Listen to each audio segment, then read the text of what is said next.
마태복음 25장입니다. 그때 천국은 마치 등을 들고 신랑을 맞으러 나간 10처녀와 같다 하리니 그 중에 5은 미련하고 5은 슬기 있는 자라. 미련한 자들은 등을 가지되 기름을 가지지 아니하고 슬기 있는 자들은 그릇에 기름을 담아 등과 함께 가져갔더니 신랑이 더디 오므로 다 졸며 잘세.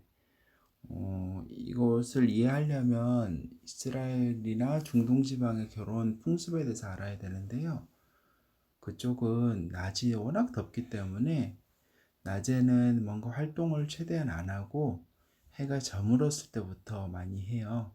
그래서 그런지 이쪽에서는 결혼을 밤에 합니다. 그래서 이 얘기는 뭐냐면 이제 밤이 되니까 어두워지죠. 그러니까 등을 가지고 마중 나온 사람들이 10처녀가 기다리고 있는데 그 이제 밤에 신랑이 오기 때문에 결혼식을 하러 밤에 오기 때문에 이 사람들이 등을 준비를 했어야 되는 거예요. 계속 읽겠습니다. 밤중에 소리가 나되 보라 신랑이로다 맞으러 나오라 하매 이에 그 처녀들이 다 일어나 등을 준비할세.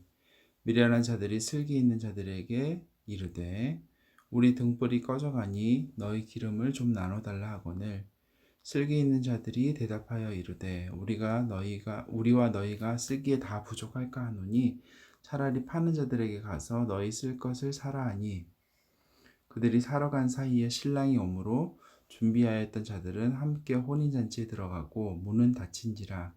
그 후에 남은 처녀들이 와서 이르되 주여 주여 우리에게 열어주소서. 대답하여 이르되 진실로 너희에게 이르노니 내가 너희를 알지 못하노라 하였느니라. 그런즉 깨어있으라. 너희는 그 날과 그 때를 알지 못하느니라.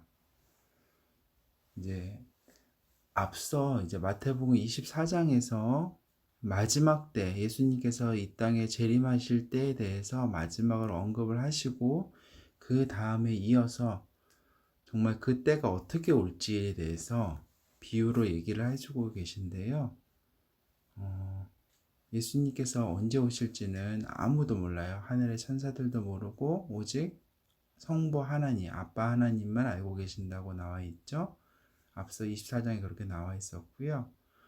그래서 우리는 언제나 정말 준비된 자세와 언제 오실지를 늘 사모하고 우리 삶을 돌아보고 하나님 뜻에 맞게 살아가는 그런 삶을 살아야 되는데 좀 시간 되겠지. 일단은 내가 살고 싶은 대로 살고 예수님 오실 때쯤 돼서 잘 하면 되지. 이런 마음을 가지면 안 된다는 뜻인 거죠. 이어서 또 하나의 비유를 드셨어요. 또 어떤 사람이 타국에 갈새 그 종들을 불러 자기 소유를 맡김과 같으니 유명한 달란트 비유죠. 각각 그 재능대로 한 사람에게는 금 5달란트를 한 사람에게는 2달란트를 한 사람에게는 1달란트를 주고 떠났더니 5달란트 받은 자는 바로 가서 그것으로 장사하여 또 5달란트를 남기고 2달란트 받은 자도 그같이 하여 또 2달란트를 남겼으되 1달란트 받은 자는 가서 땅을 파고 그 주인의 돈을 감추어 두었더니 오랜 후에 그 종들의 주인이 돌아와 그들과 결산할세 어떻게 됐는지 결과를 함께 본 거예요. 5달란트 받았던 자는 5달란트를 더 가지고 와서 이르되 주인이여 내게 5달란트를 주셨는데 보소서 내가 또 5달란트를 남겼나이다. 그 주인이 이르되 잘하였도다 착하고 충성된 종아 내가 적은 일에 충성하였음에 내가 많은 것을 내게 맡기리니 내 주인의 즐거움에 참여할지어다 하고 2달란트 받았던 자도 와서 이르되 주인이여 내게 2달란트를 주셨는데 보소서 내가 또 2달란트를 남겼나이다. 그 주인이 이르되 잘하였도다 착하고 충성된 종아 내가 적은 일에 충성하였음에 내가 많은 것을 내게 맡기리니 내 주인의 즐거움에 참여할지어다 하고 1달란트 받았던 자는 와서 이르되 주인이여 당신은 굳은 사람이라 심지 않은 데서 거두고 해치지 않은 데서 모으는 줄을 내가 알았으므로 두려워하여 나가서 당신의 달란트를 땅에 감추어 두었나이다. 보소서 당신의 것을 가지셨나이다. 지금 달란트 비유에서 3명이 나와요. 한 사람은 5달란트를 주인에게서 받았고요. 또 한 사람은 2달란트를 받았고, 또 마지막 한 사람은 1달란트를 받았어요. 근데 이 비유에서 첫 번째 사람이 왜 5달란트를 받았는지, 두 번째 사람이 왜 2달란트를 받았는지, 마지막 사람은 왜 1달란트를 받았는지에 대한 이유는 나오지 않아요. 다만 그냥 주인이 그렇게 결정을 하였어요. 아마 주인이 보기에는 이 사람은 이 정도를 감당할 수 있는 사람이라고 생각했기 때문에 그렇게 아마 맡긴 게 아닌가 싶어요. 그리고 이 이야기의 핵심도 왜 주인이 이 사람들에게 5달란트, 2달란트, 1달란트를 맡겼는지에 대해서가 아니에요. 그 사람들이 그걸 가지고 무엇을 하였고 어떻게 하였는지가 관건인 거죠. 5달란트 받은 사람은 열심히 장사를 해서 또 5달란트를 남겼어요. 2달란트 받은 사람은 또 열심히 장사를 해서 또 2달란트를 남겼죠. 사실 2달란트 받은 사람은 주인에게 이렇게 얘기를 할 수도 있을 것 같아요. 왜 쟤는 5달란트를 주고 저는 2달란트밖에 안 주세요? 저 삐졌어요. 근데 그렇게 하지 않고 자기에게 2달란트를 맡긴 주인의 그 뜻에 부합하기 위해서 이 사람도 열심히 장사를 해서 또 2달란트를 남겼어요. 그런데 마지막 사람은 그냥 땅에 감추어 두었어요. 땅을 파고 숨겨뒀다가 주인이 오니까 그걸 그냥 꺼내서 그대로 준 거예요. 그래서 그 주인이 이렇게 대답합니다. 앞서 두 사람과 다른 대답을 하죠. 그 주인이 대답하여 이르되 악하고 게으른 종아, 나는 심지 않은 데서 거두고 해치지 않은 데서 모으는 줄로 내가 알았느냐. 그러면 내가 마땅히 내 돈을 취리하는 자들에게나 맡겼다가 내가 돌아와서 내 원금과 이자를 받게 하였을 것이니라 하고, 여기서 달란트를 남기지 않고 열심히 살지 않은 그 종이 책망받는 것도 중요한 장면이에요. 그런데 아빠는 어떤 거를 더 지금 유념해서 보냐면 그 종에게 뭐라고 얘기하냐면 악하고 게으른 종이라고 얘기를 해요. 게으른 종은 이해가 되거든요. 아무것도 안 했으니까. 그런데 왜 악하다고 얘기를 했을까요? 왜 게으르다는 거는 아무것도 안 했으니까 그냥 땅에 파놓고 아무것도 첫 번째 사람과 두 번째 사람이 열심히 장사를 하고 그것을 똑같이 남기려고 애쓸 때 아무것도 안 했으니까 게으른 종은 맞는데 왜 악하고 게으른 종이라고 했을까요? 그 힌트가 뒤에 나오는 것 같아요. 나는 심지 않은 데서 거두고 해치지 않은 데서 모으는 줄로 내가 알았느냐? 라고 물어요. 이 얘기는 아까 종이 당신은 이런 사람이 이런 분이에요 라고 얘기를 하는 장면에서 주인이 똑같이 반문하는 거예요. 즉 무슨 뜻이냐면 세 번째 종은 주인에 대해서 제대로 알지를 못했어요. 주인이 어떤 분인지를 알지를 못했어요. 그래서 이런 행동과 이런 결과를 하고 만 거예요. 이 사람이 게으른 거는 우리가 납득은 하는데 악하다고 평가를 받았던 이유는 그 주인을 대해서 정확하게 알지 못한 것이 악하다라는 거예요.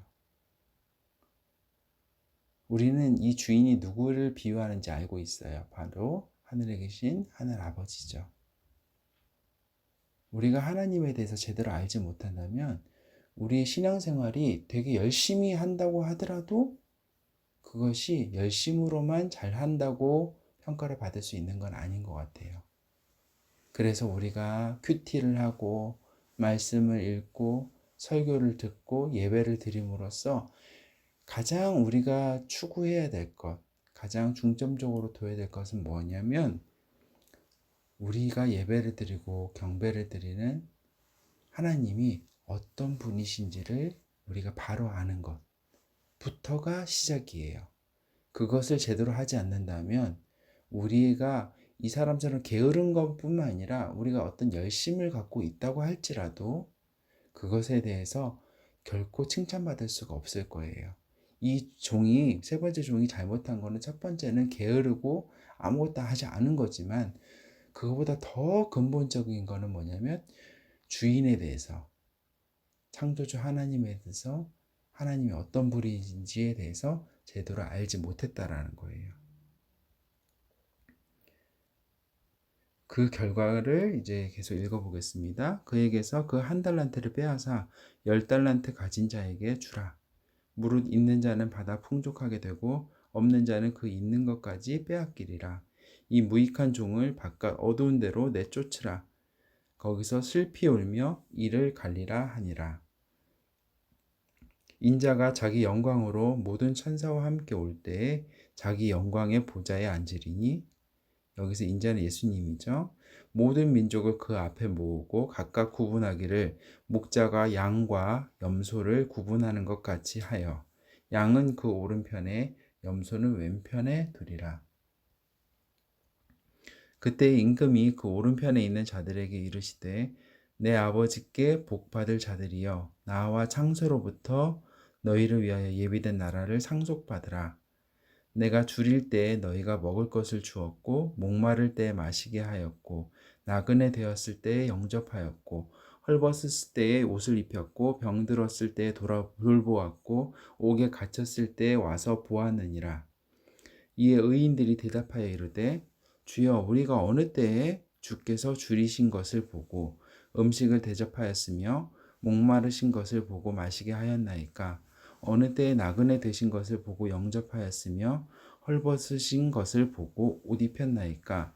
어느 때에 병드신 것이나 옥에 갇히신 것을 보고 가서 배웠나이까 하리니, 임금이 대답하여 이르시되 내가 진실로 너희에게 이르노니 너희가 여기 내 형제 중에 지극히 작은 자 하나에게 한 것이 곧 내게 한 것이니라 하시고, 이 오른편에 있는 사람들의 특징은 뭐냐면 하나님이 의인이라고 표현을 해요.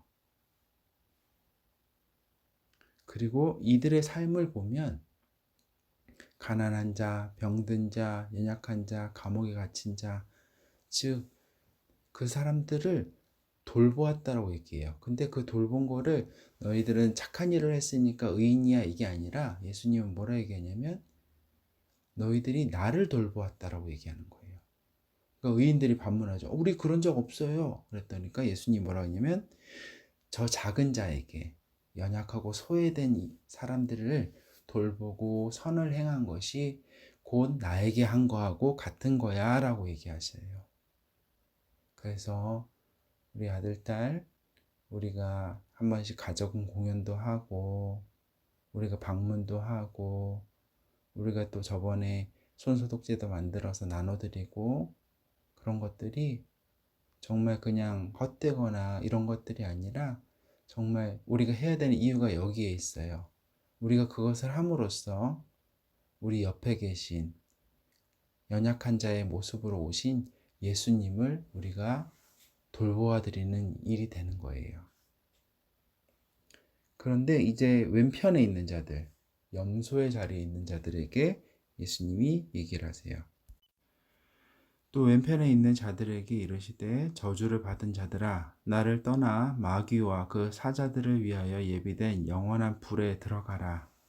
내가 줄일 때에 너희가 먹을 것을 주지 아니하였고 목마를 때에 마시게 하지 아니하였고 나그네 되었을 때에 영접하지 아니하였고 헐벗었을 때에 옷 입히지 아니하였고 병들었을 때와 옥에 갇혔을 때에 돌보지 아니하였느니라 하시니, 그들도 대답하여 이르되 주여 우리가 어느 때에 주께서 줄이신 것이나 목마르신 것이나 나그네 되신 것이나 헐벗으신 것이나 병드신 것이나 옥에 갇히신 것을 보고 공양하지 아니하도이까? 우리는 예수님을 그렇게 만난 적이 없는데요 라고 얘기하죠. 이에 임금이 대답하여 이르시되, 여기 임금은 예수님이죠. 내가 진실로 너희에게 이르노니 이 지극히 작은 자 하나에게 하지 아니한 것이 곧 내게 하지 아니한 것이니라 하시니라. 그들은 영벌에 의인들은 영생에 들어가리라 하시니라. 우리가 오늘 참 좋은 교훈을 외웠어요. 우리가 구원은 이신칭의, 어려운 말로 믿음으로써 구원에 이르는 거예요. 우리가 예수님을 구세주로 믿고 하나님 우리 창조주를 믿음으로써 우리가 구원을 얻지만 구원 얻은 자들이 어떻게 살아야 되는가를 우리 현대 교회들은 많이 잊어버리고 있는 것 같아요. 그래서 그냥 나의 신앙만 잘 살면 되지, 예배만 잘 드리고 내가 남에게 해코지 안 하고 그냥 착하게만 살면 되지, 이 정도로 생각하고 만족하는 사람들이 많은 것 같아요. 그런데 그렇지 않아요. 예수님께서는 분명히 적극적으로 선을 행하고 어려운 이들을 돌보지 아니하는 것에 대해서 책망하고 계시고, 그 결과가 정말 영벌, 영원한 벌에 처하는 것으로 나타난 것을 볼 수가 있어요. 그래서 우리는 정말 구원받은 자답게 그렇게 살아야 될 겁니다. 오늘은 여기까지 하겠습니다. 그래서 우리